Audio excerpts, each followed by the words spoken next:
জান্নাতে যাওয়ার জন্য প্রথম শর্ত হলো ঈমান। একজন মানুষের জীবনের সবচাইতে বড় সম্পদ ঈমান।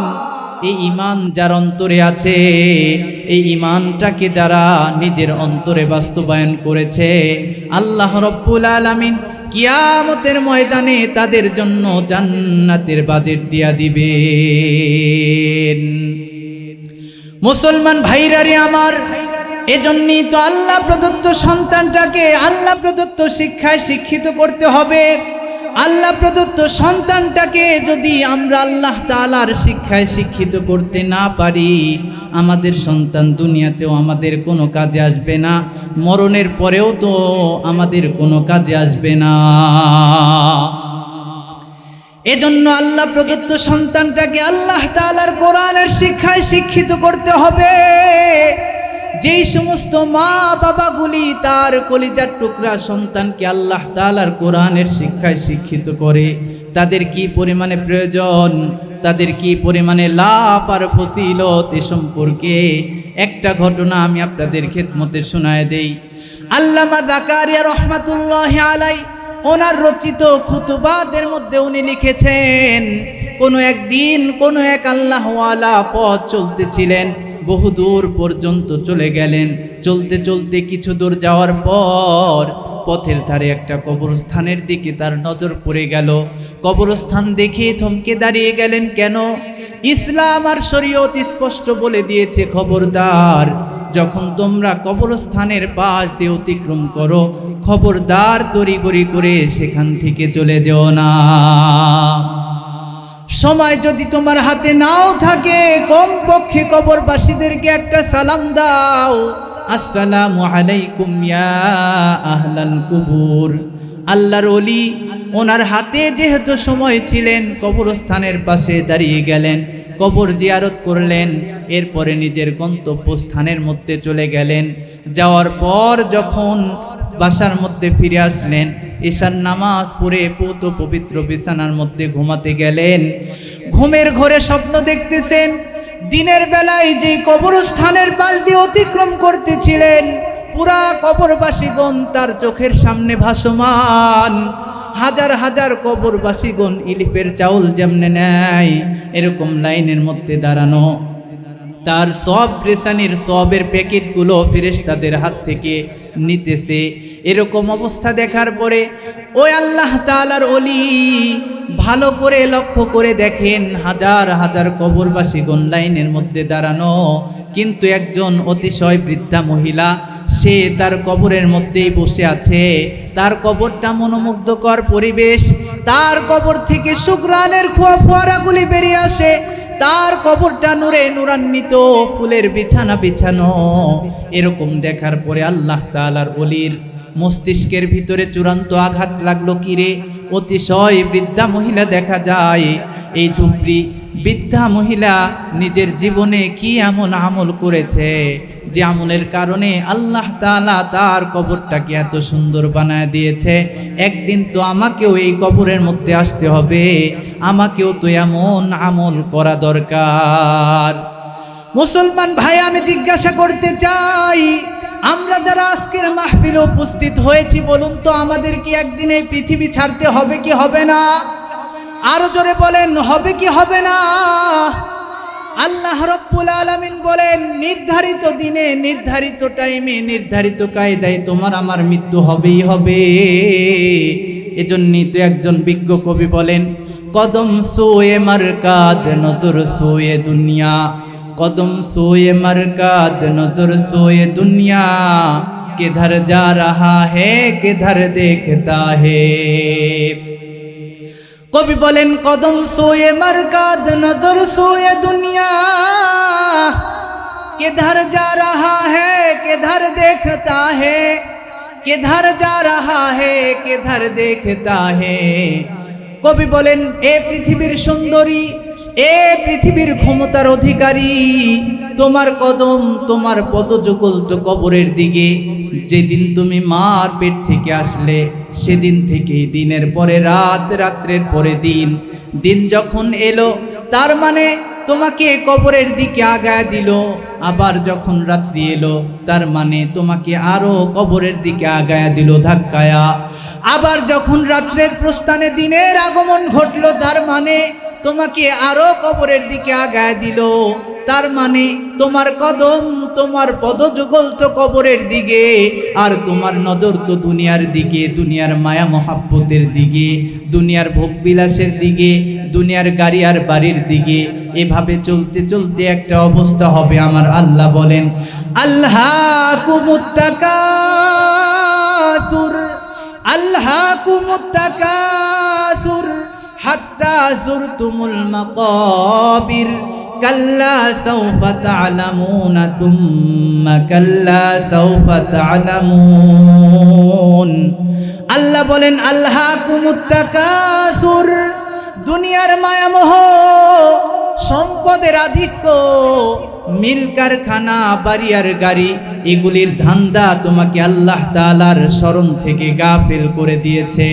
এমনভাবে গাফেল করেছে, শেষ পর্যন্ত তোমাকে কবরের সঙ্গে লাগায়া দিয়েছে। কথা বলেন ঠিক না বেঠিক?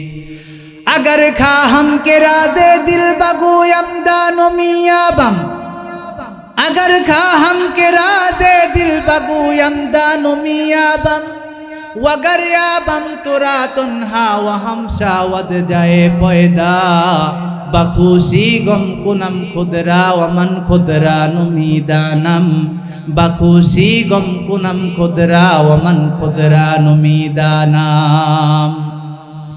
মুসলমান ভাইরা রে, আমার কথাগুলো দিল দিয়ে বুঝবেন। আল্লামা জাকারিয়া রহমাতুল্লাহি আলাইহির বর্ণিত কিতাবের যে কথা বলতেছিলাম, আল্লাহ তাআলার ওলি স্বপ্নের মধ্যে দেখতেছেন পুরা কবরবাসী সবগুলো নিতে আসে।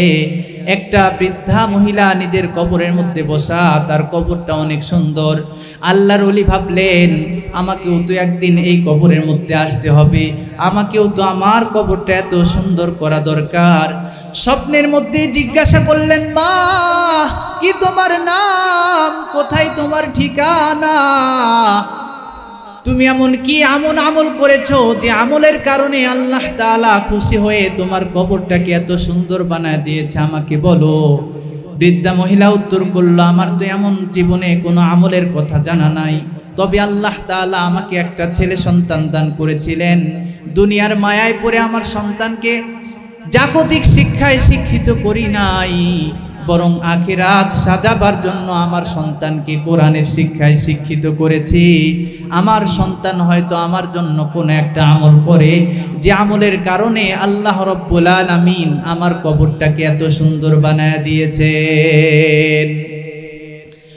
এমন কথা শোনার পর আল্লাহ তাআলার ওলি স্বপ্নের মধ্যেই মাকে জিজ্ঞাসা করলেন, মা তোমার গ্রামের নাম কি জানতে চাই, তোমার সন্তানের নামটাও বলো, আগামীকাল তোমার সন্তান থেকে আমি শুনবো। কারণ আল্লাহ তাআলা আমাকেও সন্তান দিয়েছেন, এই আমলগুলো যদি আমার সন্তানকে শিখাই, আল্লাহ তাআলা হয়তো তোমার কবরের মতো আমার কবরটাও বানায় দিতে পারে। স্বপ্নের মধ্যে মা উত্তর করলেন, আমার গ্রামের নাম অমুক, আমি অমুক গ্রামের বাসিন্দা। অমুক গ্রামের মধ্যে যাওয়ার পরে কর্নারের মধ্যে একটা দোকান দেখবে, এই দোকানের দোকানদার হলো আমার সন্তান। এমন স্বপ্ন দেখার পরে আল্লাহর ওলির ঘুম ভেঙে গেছে। ঘুম যখন ভেঙে গেল, অতি কষ্টে ফজরের নামাজ জামাতের সাথে আদায় করে হাঁটি হাঁটি পা করে ওই স্বপ্নে বাতানো গ্রামের দিকে পথ বাড়ায়। যখন গ্রামের মধ্যে চলে গেল, যাওয়ার পরে দেখলো, হ্যাঁ সত্যি কর্নারের মধ্যে একটা দোকান দেখা যায়। দোকান দেখার পরে উনি আশ্বস্ত হলেন, হ্যাঁ স্বপ্নের মহিলার সাথে যে কথা হয়েছে, কথার সাথে কাজের মিল আছে। আস্তে আস্তে দোকানদারকে জিজ্ঞাসা করলো, ও দোকানদার তোমার নাম কি? দোকানদার ওই নামটাই বলল, যেই নামটা স্বপ্নের মধ্যে বৃদ্ধা মহিলা বলে দিয়েছিল।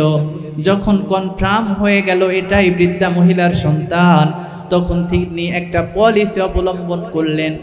দেখে যুবক মানুষ মনে হচ্ছে, আমি যদি ডাইরেক্ট জিজ্ঞাসা করি কি এমন আমল করো, হয়তো সঠিক আমলের কথা বলতে পারবে না। আমি আড়াল থেকে দেখব সারাদিন পর্যন্ত এই ছেলেটা দোকানের মধ্যে কি এমন আমল করে যে আমলের কারণে আল্লাহ তাআলা তার মায়ের কবরটা এত জান্নাতি ডেকোরেশন বানায় দিয়েছেন।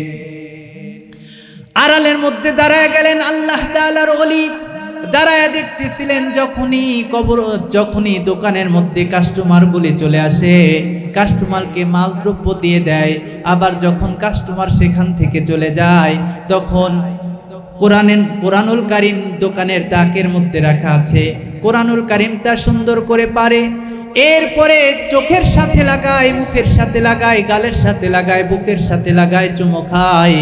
এরপরে আল্লাহ রব্বুল আলামিনের কাছে ডেকে বলে, আয় আল্লাহ, যেই মা পরের বাড়ি ঝিয়ের কাজ করে করে আমাকে কোরআন শিখিয়েছে, ওই মা মরে গেছে, কিন্তু ওই মাকে এখনো ভুলি নাই।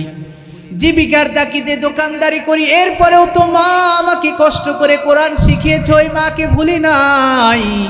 ওই মার কবরে সব রেসানি করার জন্য যখনই দোকানের মধ্যে সময় পাই কোরআন তেলাওয়াত করি, এই কোরআন তেলাওয়াতের সবগুলি তুমি আমার মায়ের কবরে পৌঁছায় দিও।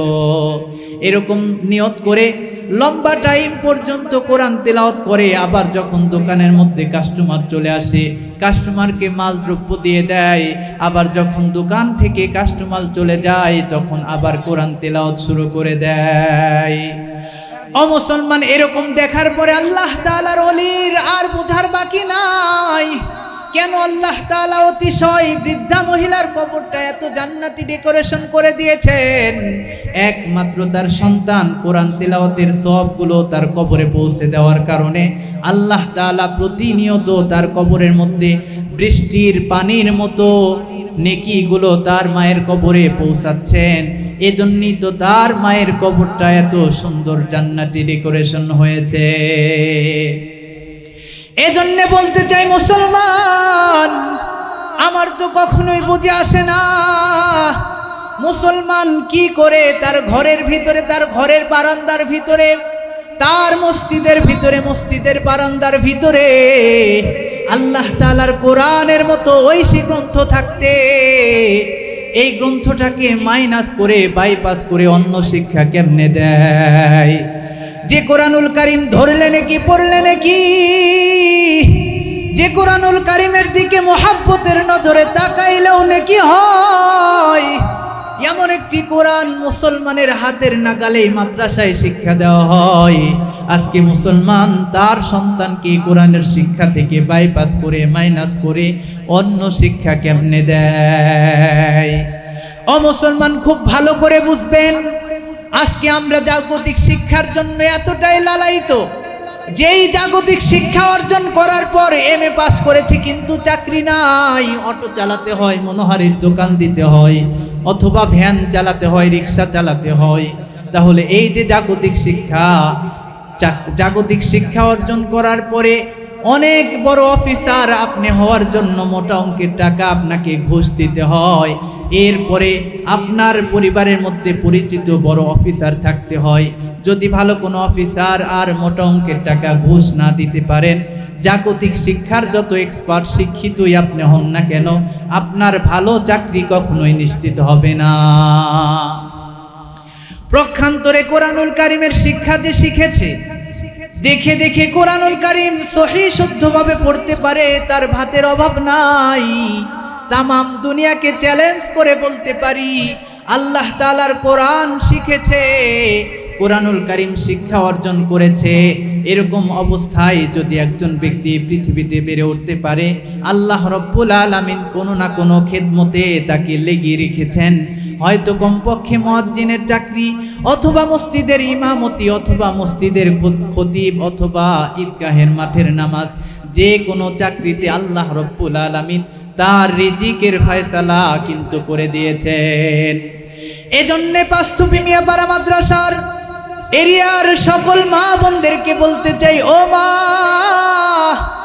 আজকে তুমি তোমার সন্তানকে কোন শিক্ষায় শিক্ষিত করার জন্য এতটা লালায়িত? তামাম পৃথিবী জরিপ করে দেখো, সোশ্যাল মিডিয়ার মধ্যে দেখা যায় যে সমস্ত সন্তান তার পিতামাতার উপরে টর্চারিং করে, ছুরি দিয়ে আঘাত করে, খুন করে, বিভিন্ন রকমের উল্টাপাল্টা ব্যবহার করে, একটাও কোরআন পড়ুয়া সন্তান নয়, সবগুলোই হলো জাগতিক শিক্ষায় শিক্ষিতরা। কোরআনুল কারীমের শিক্ষা কি পরিমাণে প্রয়োজন। আমাদের বেতুয়া মাদ্রাসায় আল্লাহ তাআলার একজন বুজুর্গ ব্যক্তি, যার নাম হযরতে আসআদ মাদানী রাহমাতুল্লাহি আলাইহি, উনি এসেছিলেন। উনি একটা ঘটনা বর্ণনা করেছেন। ইন্ডিয়ার মধ্যে অতিশয় একটা মূর্খের গ্রাম ছিল। এই মূর্খের গ্রামের মধ্যে আল্লাহ তাআলার একজন বান্দা মৃত্যুবরণ করলো। মানুষ যখন মরে গেল, এখন তো তাকে জানাজার নামাজ পড়াতে হবে, তার দাফন কাফনের ব্যবস্থা করতে হবে। কিন্তু পুরা মূর্খের এরিয়া খোঁজার পরে এমন একজন মানুষ পাওয়া গেল না, যেই মানুষটা জানাজার নামাজ পড়াতে পারে, কাফন দাফন করতে পারে। পুরা মূর্খের এলাকার মানুষগুলি চিন্তিত হয়ে গেল, আল্লাহ, আমাদের ভাই মৃত্যুবরণ করেছে, তার তো জানাজার নামাজ পড়ানো দরকার, কাফন দাফন করা দরকার, কিন্তু আমাদের পুরা এরিয়ার মধ্যে, পুরা এলাকার মধ্যে এমন কোনো মানুষ নাই যে জানাজার নামাজটা পড়াবে। শেষ পর্যন্ত তারা চিন্তিত হয়ে পাশের এলাকার মধ্যে মৌলবি খোঁজার জন্য পাঠায় দিল। পাশের এলাকার মধ্যে অনেক খোঁজাখুঁজি করার পরেও কোনো হুজুরের সন্ধান পেল না। শেষ পর্যন্ত কাকুতি মিনতি করতেছিল আল্লাহ তাআলার দরবারে, আল্লাহ, কোন একজন হুজুরের সন্ধান দিয়ে দাও, যাতে করে আমাদের এই ভাইয়ের লাশটাকে সুন্দর করে কাফন দাফনের ব্যবস্থা করতে পারি। এরকম ভাবতে ভাবতে রাত্রি হয়ে গেল। বিচক্ষণ মানুষগুলি সিদ্ধান্ত নিল, আমাদের কবরস্থানটা তো মেন রোডের সাথে, অনেক কষ্ট করে আজকের রাত্রিতে আমরা পার হয়ে যাই, আগামীকাল সকাল বেলায় আমরা রাস্তার ধারে দাঁড়ায় থাকবো। মেন রোড দিয়ে তো অনেক আল্লাহ তাআলার বুজুর্গ ব্যক্তি, দেশ বিদেশের মানুষগুলো এদিক সেদিক যাওয়া আসা করে। এই মানুষগুলো তখন দেখবে, এই মানুষগুলোর মধ্যে যদি আল্লাহ তাআলার কোনো হুজুর বান্দা আমরা পেয়ে যাই, তাহলে অবশ্যই এই হুজুরকে অ্যাপ্লিকেশন করে আমার ভাইয়ের লাশটাকে কাফন দাফনের ব্যবস্থা আমরা করে দেব। এরকম সিদ্ধান্ত নিয়ে রাত্রি পার হয়ে গেল। সকাল বেলায় চলে গেলেন হাঁটি হাঁটি পা পা করে, এই লাশগুলো নিয়ে মেন রোডের পাশে চলে গেল। মেন রোডের মধ্যে যাওয়ার পর সেখানে দীর্ঘক্ষণ পর্যন্ত দাঁড়ায় রইল। দাঁড়ায় থাকতে থাকতে দেখা গেল বেলা যখন মাথার উপর পর্যন্ত উঠে গেল, বেলা যখন মাথার উপর পর্যন্ত উঠে গেল, তখন দেখা গেল একজন বাইসাইকেল নিয়ে সেই পথের দিকে আসতে আসে। এরকম দেখার পরে দেখলেন তার মাথার মধ্যে টুপি, গায়ের মধ্যে লম্বা জামা। এরকম দেখার পরে তার আর জানার বাকি নাই, এই লোকটা নিশ্চিত আল্লাহ তাআলার কোরআনের শিক্ষিত কোনো হুজুর হবে। এরকম দেখার পরে সব মানুষগুলি রাস্তা ব্লক করে দাঁড়ালো। রাস্তা ব্লক করে যখন দাঁড়ালো, দাঁড়ানোর পরে হুজুরের কাছে অ্যাপ্লিকেশন করলো, হুজুর প্লিজ, এই যে আমাদের ভাইয়ের লাশটা, আমরা পুরা এরিয়ার মানুষ মূর্খ মানুষ, দীর্ঘক্ষণ পর্যন্ত এই অবস্থাতে আমাদের ভাইয়ের লাশটাকে পাহারা দিচ্ছি, কোনো হুজুরের সন্ধান না পাওয়ার কারণে জানাজার নামাজও পড়াতে পারতেছি না, আমাদের ভাইয়ের লাশটাকে কবরেও নামিয়ে মাটি দেওয়ার কাজ সম্পূর্ণ করতে পারতেছি না। হুজুর প্লিজ অনুগ্রহ করে আমাদের ভাইয়ের লাশটাকে আপনি জানাজার নামাজ পড়ায় দেন। তখন হুজুর নিজের ঘড়ির দিকে তাকায় বলে, আমার অফিসের টাইম প্রায় পেরিয়ে গেছে, আজকে গাড়ি না থাকার কারণে বাইসাইকেল নিয়ে অফিসের পথে রওনা হয়েছি, সুতরাং সরি, আমি তোমাদের ভাইয়ের লাশটাকে জানাজার নামাজ পড়াতে পারবো না। সকল মানুষগুলি তার হাতে ধুয়ে পায়ে পড়ে গেল। এমন অবস্থা দেখার পরে আল্লাহ তাআলার কোরআনের শিক্ষিত হুজুর মানবিক কারণে শিকার হয়ে গেলেন। আচ্ছা চলো, আমাকে ওজুর পানি দাও, ওজু করে তোমাদের ভাইয়ের লাশটাকে দাফন কাফনের ব্যবস্থা করে দেই। ওজুর পানি দেওয়া হলো, ওজু সারলেন, এরপরে জানাজার নামাজটা আদায় করে দিলেন। এরপরে যখন হুজুর নিজের অফিসের দিকে যাবে, মূর্খ এলাকার মানুষগুলো আবার বাহানা করে, হুজুর আমরা কিন্তু আগেই বলেছি, আমরা পুরা এরিয়ার মানুষগুলো মূর্খ মানুষ, আমাদের ভাইয়ের লাশটাকে কোন পদ্ধতিতে কবরের মধ্যে রাখতে হয়, কোন দোয়া পড়তে হয় এটাও জানি না, প্লিজ আমাদের ভাইয়ের লাশটাকে কবরের মধ্যে রেখে মাটি দেওয়ার কাজ শুরু করে দিয়ে এরপরে যান। শেষ পর্যন্ত যখন কাকুতি মিনতি করলো, হুজুর মানবিক কারণে এই কাজেও সহযোগী হওয়ার জন্য রাজি হয়ে গেলেন। হাঁটি হাঁটি পা পা করে যখন কবরের দিকে নিয়ে যাচ্ছেন, হুজুর সহ আরো দুইজন সাথী নিয়ে কবরের মধ্যে লাশটা নামানোর জন্য হুজুর নেমে পড়লেন। কবরের মধ্যে নামানোর পর দোয়া দরুদগুলি কমপ্লিট করে মাটি দেওয়ার সূচনা করে হুজুর নিজের অফিসের দিকে রওনা হয়ে গেলেন। অফিসের গেটের মধ্যে যাওয়ার পরে অফিসে ঢোকার জন্য প্রবেশপত্র আর চাকরির উন্নত মানের গুরুত্বপূর্ণ পেপারসের প্রয়োজন, তাদেরকে দেখাতে হবে, তাছাড়া ভিতরে ঢুকতে দেবে না। পকেটের মধ্যে হাত দিয়ে দেখে পকেটের মধ্যে দামি ঘড়ি ছিল, চাকরির উন্নত মানের গুরুত্বপূর্ণ পেপারসগুলো ছিল, একটাও নাই। এই অবস্থা দেখার পরে এই কাগজ আর ঘড়িগুলো খোঁজার জন্য নিজে পিছন দিকে রওনা হয়ে গেলেন। হাঁটি হাঁটি পা পর্যন্ত যখন পিছনের দিকে আসলেন, ওই মূর্খের গ্রাম পর্যন্ত আসার পরে কোথাও কাগজ আর ঘড়ি পেলেন না। শেষ পর্যন্ত একটু ঠান্ডা মাথায় চিন্তা করলেন, আমার ঘড়ি আর কাগজগুলি কোথায় গেল? তখন আল্লাহ তাআলা তার মস্তিষ্কের মধ্যে জারি করে দিল, ওই যে মূর্খ এলাকার মানুষটাকে কবরের মধ্যে রাখার জন্য তুমি উপর হয়েছিলে, তখনই তোমার হয়তো কাগজ আর ঘড়িটা কবরের মধ্যে পড়ে গেছে। এমন যখন স্মরণ হয়ে গেল, মূর্খ এলাকার মানুষগুলো এদিক থেকে জানাজার নামাজ কমপ্লিট করার পর যার যার কাদের মধ্যে বের হয়ে গেছেন। এরকম অবস্থায় হুজুরের সাথে দেখা হওয়ার পরে জিজ্ঞাসা করলেন, আপনি না অফিসে যাওয়ার কথা, আপনাকে এই গ্রামের মধ্যে দেখা যায়, কি সমস্যা? তখন হুজুর বলল, দেখো আমি তোমাদেরকে উপকার করেছি, আমার মন বলে আমার দামি ঘড়ি ছিল এবং চাকরির গুরুত্বপূর্ণ পেপার ছিল, তোমাদের ভাইয়ের লাশটাকে কবরের মধ্যে রাখার জন্য যখন উপর হয়েছিলাম, আমার মন সাক্ষী দেয় কবরের মধ্যে এই কাগজ আর ঘড়িটা পড়ে গেছে। তখন মূর্খ এলাকার মানুষগুলো বলল, হুজুর আপনি আমাদেরকে উপকার করেছেন, আমরাও আপনার উপকার করব, কি করতে হবে বলেন? তখন হুজুর বলল, এখন একটাই পথ, সেটা হলো কবর খনন করতে হবে, তাছাড়া আমার পেপারসগুলো যদি না পাই আমার চাকরি বেশি দিন টিকাতে পারবো না। তখন মূর্খ এলাকার মানুষগুলো বলল, আমরা আগেই বলেছি আমরা মূর্খ মানুষ, কবরস্থ করার পরে আর দ্বিতীয়বার কবর খনন করা যায় কিনা আমরা কিন্তু জানি না। যদি আপনি মাসলা মাসাইল জানেন, কবর খোঁড়া দ্বিতীয়বার জায়েজ থাকে, তাহলে অবশ্যই কবর খননের কাজে আমরা আপনাকে সাহায্য করব। এমন কথা শোনার পর হুজুর বললেন, হ্যাঁ এখনো লাশটা পড়ে নাই, ফাটে নাই, মাত্র 10 থেকে 15 মিনিট আগে দাফন করেছি, দ্বিতীয়বার কবর খনন করতে কোনো সমস্যা নাই।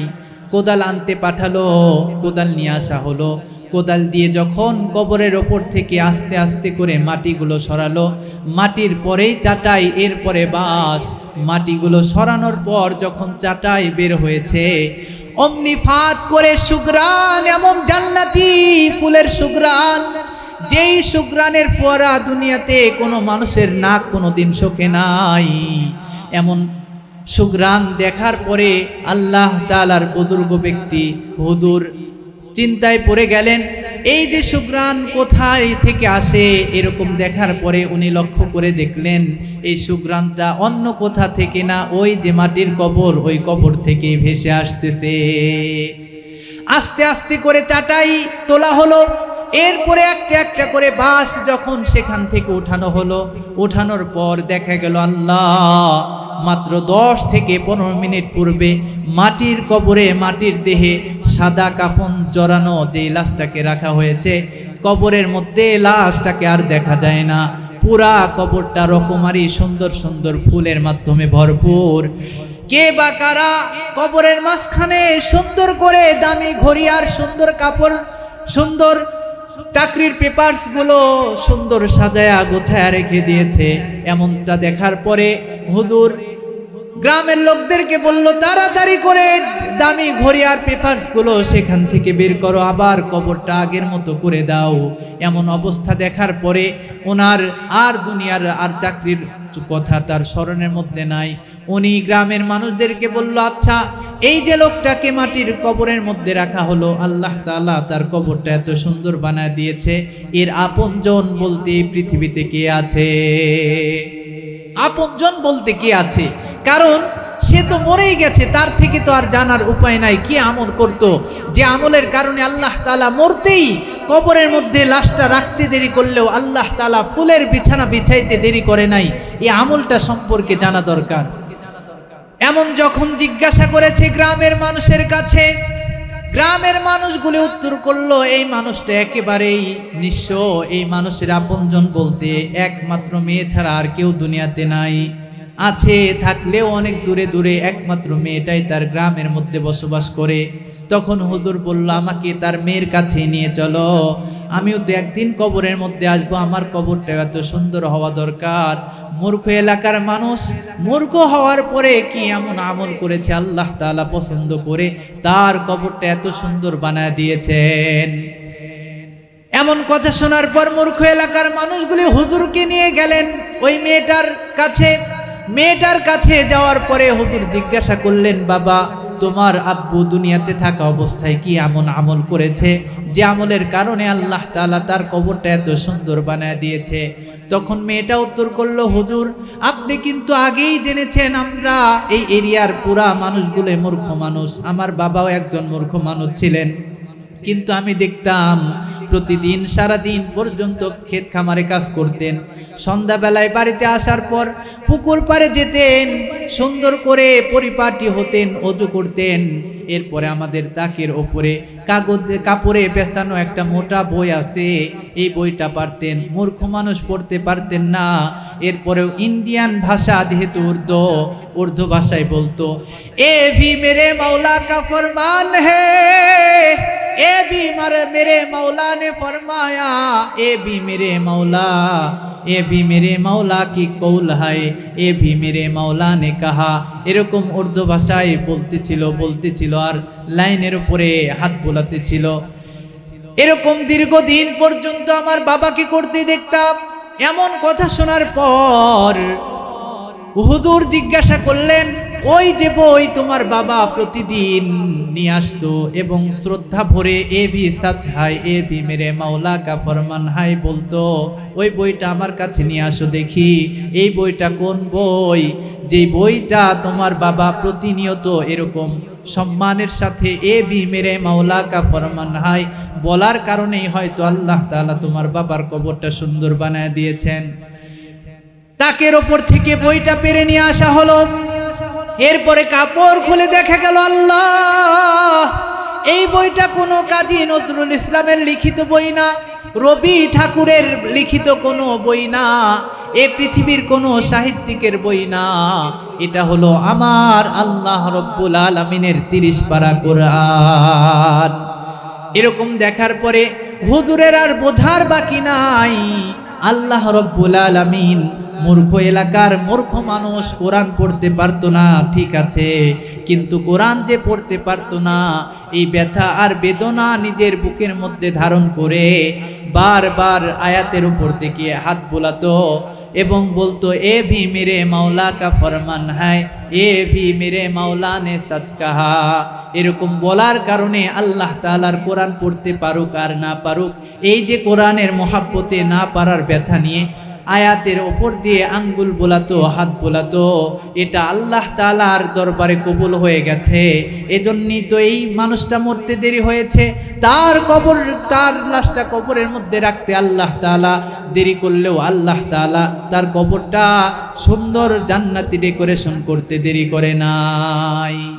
এজন্যই তো একজন কবি বলেন, জবানে ইয়ার মন্তুর কি ও মন্তুর কি নমিদানাম, জবানে यार मंतुर की ओ मंतुर की नमीदानम, अगर बूदे चे खुशबू दे जबानश पर देहाने मान, अगर बूदे चे खुशबू दे जबानश पर देहाने मान, दर सुखुन मुख में मनम चुबुए गुल दर बुर्गे गुल, दर सुखुन मुख में मनम चुबुए गुल दर बुर्गे गुल, हर के दीदन मैले दारद दर सुखुन बीनद मोरा। কবি বলেন, আমার বন্ধুর ভাষা তুর্কি আর আমি নিজেই তুর্কি জানি না, তুর্কি ভাষা যদি জানতাম, এই তুর্কি ভাষায় ঘন্টার পর ঘন্টা আমার প্রেমিকার সাথে প্রেম করতাম, কিন্তু আমার প্রেমাস্পদের ভাষা হলো তুর্কি, আমি তুর্কি ভাষা জানি না। তুর্কি ভাষা যদি জানতাম, তুর্কি ভাষায় আমার প্রেমিকের সাথে প্রেম করতাম। এখানে কথাই বুঝিয়েছেন, আমরা বাংলাদেশের মানুষ, আমাদের ভাষা বাংলা, আমার মাওলার ভাষা আরবি। আরবি ভাষা যদি আমি জানতাম, কোরআন পড়ে পড়ে মাওলাই কারিমের সাথে প্রেম করতাম, প্রেম নিবেদন করতাম, ঘন্টার পর ঘন্টা আমার মাওলার সাথে কথা বলতাম, মাওলার সাথে নিজের সম্পর্ক বাড়াতাম। আর মাওলার সাথে সম্পর্ক বাড়িয়েই যদি আমার মৃত্যু এসে যেত, আমাদের লাশটাও কবরের মধ্যে রাখতে দুনিয়ার মানুষ দেরি করলেও আসমানের মালিক আমাদের কবরটা জান্নাতি ডেকোরেশন করতে দেরি করতো না। কথা বলেন ঠিক না বেঠিক? এজন্য বলতে চাই মুসলমান, একজন মানুষের জীবনের সবচাইতে বড় শিক্ষা কোরআন। এই কোরআনুল কারিমের শিক্ষা যার অন্তরে আছে, যে সন্তান এই কোরআনুল কারিমের শিক্ষায় শিক্ষিত হয়েছে, সে কোনোদিন মা বাবাকে টর্চারিং করতে পারে না, সে কোনোদিন সুদ খেতে পারে না, সে কোনোদিন সুদি কারবার করতে পারে না, ঘুষ খেতে পারে না। এজন্য আমাদের জীবনের সবচাইতে বড় সম্পদ হলো কোরআন আর ঈমান। আমাদের ঈমান থাকতে হবে, কোরআন থাকতে হবে। ঈমান আর কোরআনের শিক্ষা নিয়েই যদি আমাদের জীবন শেষ হয়ে যায়, রব্বুল আলামিন আমাদের কবরটাকেও জান্নাতি ডেকোরেশন করতে দেরি করবে না। এজন্য সন্তান জন্মগ্রহণ করার পরে তাদেরকে কোরআনুল কারিমের শিক্ষায় শিক্ষিত করতে হবে। সন্তানের বয়স যখন 7 দিন অথবা 14 দিন অথবা 21 দিন অথবা জীবনের কোনো একটা সময় সন্তানের আকিকা করতে হবে এবং সুন্দর নামে নামকরণ করতে হবে, সুন্দর নামে নামকরণ করতে হবে। এখন তো মুসলমান সন্তানের নামের দিকে তাকাইলে বোঝার কায়দা নাই মুসলমানের সন্তান নাকি হিন্দুর সন্তান। মুসলমানের সন্তানের নাম রাখে হাসি, খুশি, পাখি, আখি, প্রিয়াঙ্কা, আপেল, কমলা, লেবু, পিয়ারা, এরকম নাম রাখে না? রাখে না? আওয়াজ করে বলেন, রাখে না? রাখে না? যেই নামের দিকে তাকাইলে মুসলমান নাকি হিন্দু এটাও বোঝা যায় না। আবার এমন কিছু নাম আছে যেই নামের দিকে তাকাইলে পুরুষ না মহিলা এটাও বোঝা যায় না। দুঃখের সাথে বলতে হয়। এজন্যে নাম রাখার ক্ষেত্রে খুব গুরুত্ব সহকারে নাম রাখতে হবে। আমাদের নাম যেন হিন্দুদের নামের সাথে না মিলে যায়, আমাদের নাম দেখেই যেন বোঝা যায় মুসলমানের সন্তানের নাম। चल रही है एक मुसलमान साथ उसकी बैरागी, है नहीं मुस्लिम की दारी, है दारी बैरागी की। सब लोगों ने दे रहा है बैरागी को अस्सलाम, आए मुसलमान क्या तुम्हें फिर भी शर्म आता नहीं। कवि বলেন একজন যুবক, হিন্দু যুবক, তার মুখের মধ্যে দাড়ি, মাথায় টুপি, মাথায় পাগড়ি, আর একই সাথে চলতে ছিল একজন মুসলমান যুবক, যে যুবকের মুখের মধ্যে দাড়ি নাই, মাথায় টুপিও নাই। হিন্দু বৈরাগীর মুখের মধ্যে দাড়ি আর মাথায় টুপি থাকার কারণে সালামের বৃষ্টি শুরু হয়ে গেল। যত রাস্তা চলে হিন্দু বৈরাগীকে মুসলমান ভেবে লোকেরা সালাম দেয়, কিন্তু মুসলমান যুবকের মুখের মধ্যে দাড়ি না থাকার কারণে তাকে কেউ সালাম দেওয়ার প্রয়োজন মনে করে না। কবি বলেন, এরে মুসলমান, সালাম নামক মহা উপহার তো আল্লাহ তাআলা তুমি মুসলমানদের জন্য বরাদ্দ করে রেখেছেন। আজকে তুমি মুখের মধ্যে দাড়ি না থাকার কারণে, মাথায় লম্বা টুপি না দেওয়ার কারণে, পরনে ইসলামী লেবাস না পরার কারণে তোমাকে দেখেও মানুষেরা সালাম দিচ্ছে না। অথচ সালামের মধ্যে গুরুত্বপূর্ণ 3টা দোয়া করা হয়, শান্তি, রহমত, বরকত। এই 3টা গুরুত্বপূর্ণ দোয়া সালামের মধ্যে মত বিনিময় করা হয়। আমি যাকে সালাম দিলাম তার জন্য গুরুত্বপূর্ণ 3টা দোয়া করলাম, সে উত্তর দেওয়ার পরে আমার জন্য ওই 3টা দোয়া করলো। এজন্যই তো দেখা যায় যেই পরিবারের মধ্যে, যেই মানুষটার মধ্যে সালামের প্রচার প্রসার বেশি, ওই পরিবারটা সুখ শান্তি সমৃদ্ধপূর্ণ পরিবার হয়। রাস্তা দিয়ে যদি আপনি ইসলামী পোশাক পরে যান, 100 মানুষ যদি আপনাকে সালাম দেয়, আল্লাহ রব্বুল আলামিন 1-2 জনের দোয়া কবুল নাও করতে পারে। 100 জনের দোয়া যে আল্লাহ তাআলা কবুল করবে না এরকম কিন্তু না। 100 জন আপনার লেবাস, পোশাক, আপনার মশান দেখে সালাম দিল, তার মানে 100 মানুষ আপনার জন্য শান্তি, রহমত, বরকতের দোয়া করলো। আল্লাহ রব্বুল আলামিন হয়তো 10 জনের দোয়া কবুল না করতে পারে, কিন্তু আমার আল্লাহ রব্বুল আলামিন কিন্তু কখনোই 100 জনের একজনের দোয়া কবুল করবে না, এরকম বখিল আমার আল্লাহ তাআলা নন। এজন্যে মুফাসসিরিন ইকরামগণ বলেন, যাদের দোয়া যত বেশি কবুল হয় তাদেরকে সবচাইতে বেশি সালাম দিতে হবে, সালামের প্রচার প্রসার করতে হবে। স্বামী স্ত্রীকে সালাম দিবে, স্ত্রী স্বামীকে সালাম দিবে, মা বাবা সন্তানকে সালাম দিবে, সন্তান মা বাবাকে সালাম দিবে। এই সালামের প্রচার প্রসার করেই যদি এই পৃথিবীতে আমরা চলতে পারি, আল্লাহ রব্বুল আলামিনের অশেষ শুকরিয়ায় আমরা সুখ শান্তি সমৃদ্ধপূর্ণ জীবন আমরা পেয়ে যাব। এজন্য বলতে চাই, সন্তানদেরকে সালাম শিখাতে হবে, সন্তানদেরকে সুন্দর নামে নামকরণ করতে হবে। কারণ বিশ্বনবী সাল্লাল্লাহু আলাইহি ওয়াসাল্লাম হাদিসের মধ্যে বলে দিয়েছেন, ইন্নাকুম তুদআউনা ইয়াউমাল কিয়ামাতি বিআসমাইকুম ফাআহসিনু আসমাআকুম।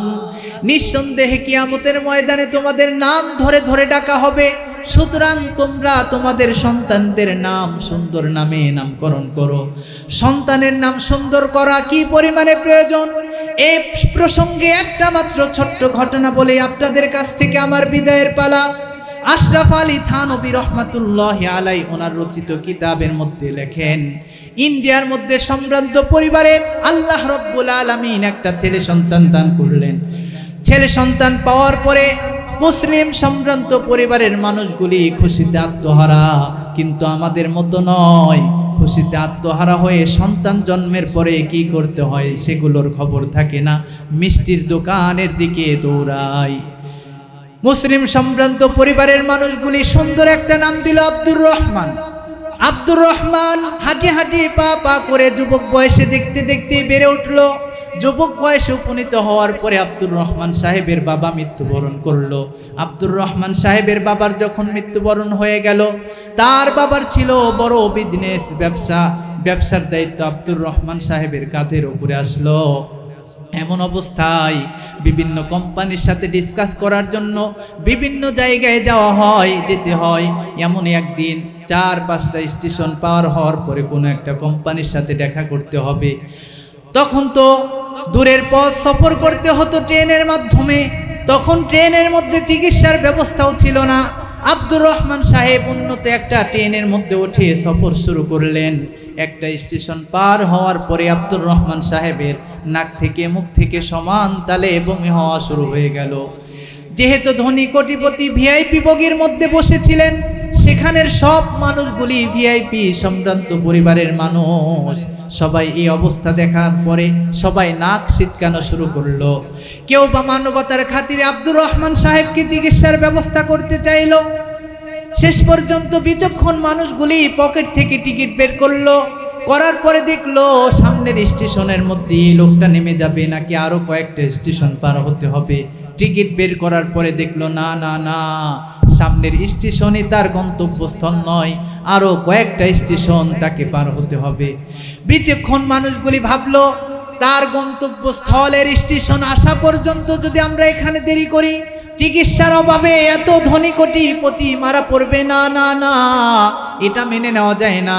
সামনের স্টেশনের মধ্যে আমরা তাকে নামায়া দেব, সেখানে অনেক মানবিক মানুষ থাকবে, মানবতার খাতিরে অনেকে তাকে সেবা যত্ন করবে, চিকিৎসার ব্যবস্থা করবে। সুস্থ হওয়ার পরে আল্লাহ তাআলার বান্দা তার গন্তব্যস্থলে এমনিতেই যেতে পারবে। পরামর্শক্রমে সামনের স্টেশনের মধ্যেই নামিয়ে দেওয়া হলো। সামনের স্টেশনটা ছিল হিন্দু অধ্যুষিত এরিয়া। আমার ভাইয়েরা, আমার মায়েরা, এই স্টেশনের মধ্যে যখন তাকে নামিয়ে দেওয়া হলো, সেখানে নামার পরে অনেক মানুষ যার যার জায়গার মধ্যে চলে গেল। 3 জন হিন্দু কুলি দেখলো, কিরে একজন মানুষ এখানে পড়ে আছে, শুয়ে আছে, হয়তো চিকিৎসার দরকার, কিন্তু আমরা যাকে তাকে তো চিকিৎসা করব না। এই লোকটা যদি আমার ধর্মের অবলম্বী হিন্দু হয় তাহলেই চিকিৎসা করব, আর যদি মুসলমান হয় তারা তো আমার জাতশত্রু, কখনোই চিকিৎসার ব্যবস্থা করব না। এমন একটা নিয়ত করে যখন হাঁটি হাঁটি পা পা করে আব্দুর রহমান সাহেবের কাছ পর্যন্ত আসলেন, আসার পরে কোলের মধ্যে উঠায় নিলেন, মাথা থেকে পা পর্যন্ত তাকাই, বারবার তাকানোর পরে বুঝে আসে না মুসলমান নাকি হিন্দু। বিচক্ষণ একজন কুলি বলল, তার মাথা থেকে পা পর্যন্ত তাকায়া বোঝা যাচ্ছে না মুসলমান নাকি হিন্দু, তার নাম জিজ্ঞাসা করো, নামের মাধ্যমে বোঝা যাবে মুসলমান নাকি হিন্দু। নাম জিজ্ঞাসা করলো, ভাই তোমার নাম কি জানতে চাই। আস্তে আস্তে করে উত্তর করলো, আমার নাম আব্দুর রহমান। যেই শুনেছে আব্দুর রহমান অমনিতেই কোল থেকে ধপাস করে ফেলে দিল, কারণ নাম শোনার পরে হিন্দু কুলিদের জানার বাকি নাই আব্দুর রহমান নামে কোনো হিন্দু হতে পারে না। তামাম পৃথিবীতে কোটি কোটি হিন্দু আছে, কিন্তু একজন হিন্দুর নাম ও মুসলমানের নামের সাথে মেলে না। কিন্তু এই দুনিয়াতে হাজার হাজার মুসলমানের সন্তান আছে যাদের নাম হিন্দুদের নামের সাথে মেলে। কথা বলেন ঠিক না ব্যাঠিক? শুধু হিন্দুদের নামের সাথে মেলে তাই না, এখন মুসলমান সন্তানের নামের দিকে তাকাইলে মুসলমান নাকি হিন্দু বোঝা যায় না, এমনকি পুরুষ না মহিলা তাও বোঝা যায় না। কথা বলেন ঠিক না ব্যাঠিক? আব্দুর রহমান সাহেব যখন আব্দুর রহমান নামটা বলল, ধপাস করে কোল থেকে ফেলে দিল, নিষ্ঠুর হৃদয়ের মতো তিনজন কুলি সেখান থেকে চলে গেল। চিকিৎসার অভাবে শেষ পর্যন্ত আব্দুর রহমান সাহেব সেখানেই মৃত্যুবরণ করলেন। মানুষ যখন মরে গেল, চতুর্দিক থেকে মানুষের আনাগোনা, হিন্দুরাও আসলো, মুসলমানেরাও আসলো। হিন্দুদের সংখ্যা যেহেতু বেশি, হিন্দুরা বলল লাশটা শনাক্ত করা যাচ্ছে না মুসলমান নাকি হিন্দু, সুতরাং লাশটাকে আমাদের হাতে দাও, তার লাশটাকে আমরা সুন্দর করে চিতার আগুনে পোড়ায় দিব। কিন্তু মুসলমানেরা বলল, না না না, তোমাদের হাতে দেওয়া যাবে না, এই লোকটাকে মুসলমান নাকি হিন্দু শনাক্ত করা যাচ্ছে না, আগে শনাক্ত করা হোক, এরপরে যা ফয়সালা। এরই মধ্যে ওই যে তিনজন কুলি কোথাও কুলিগিরি করার জন্য দূরে কোথাও গিয়েছিল, তিনজন কুলি আসলো। আসার পরে হিন্দু সর্দারকে বলে, স্যার এই লাশটাকে মুসলমানদের হাতে দিয়ে দেন। তখন হিন্দু স্যার বলতেছি, হিন্দু সর্দার বলতেছি, তোমরা কি হিন্দু নও? তোমরা কেন মুসলমানদের পক্ষ নেও?